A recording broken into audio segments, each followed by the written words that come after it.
75 years later, veterans still reflect on this day. Yesterday, December 7th, 1941, a date which will live in infamy. 75 years later, and it still lives in infamy. Yeah, that's not all I had to say. I've seen so much coverage of this on the news, and I just wanted to add my 2 cents into this. Usually when I hear about the Pearl Harbor attacks, I just hear the fact that Japan attacked them. I never hear why. I almost never hear why, and after doing research, here's the result I got from Enki Village. The Pearl Harbor attack was actually a preventive strategy adopted by the Japanese government to put a hold on unnecessary interference by U.S. President Franklin D. Roosevelt in the internal affairs of Japan. Simply put, this was to keep the U.S. out of World War II, but it heavily backfired. The attack itself started at 7:48 a.m. Hawaiian time, and Japanese fighter planes, bombers, and everything succeeded in their plan.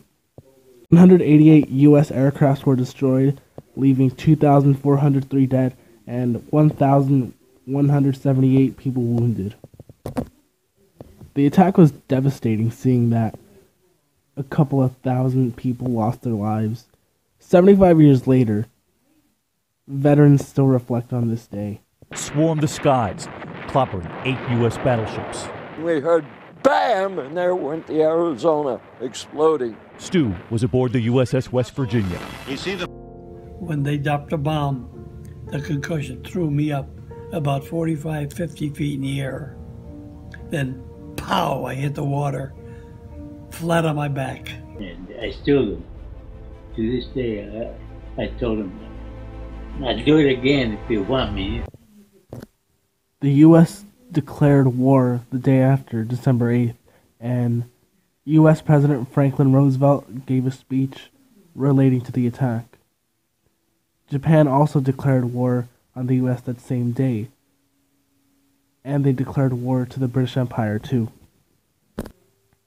3 days later, on December 11th, Nazi Germany and Fascist Italy declared war on the U.S., to which they declared war back. Here's the weird part.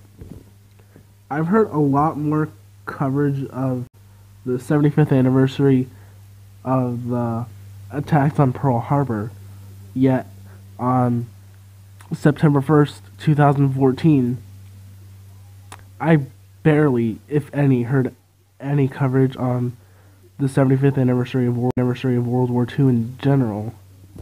Maybe that's just because it was the U.S.'s involvement, but I don't know. I didn't hear much coverage on the 100th anniversary of World War I either.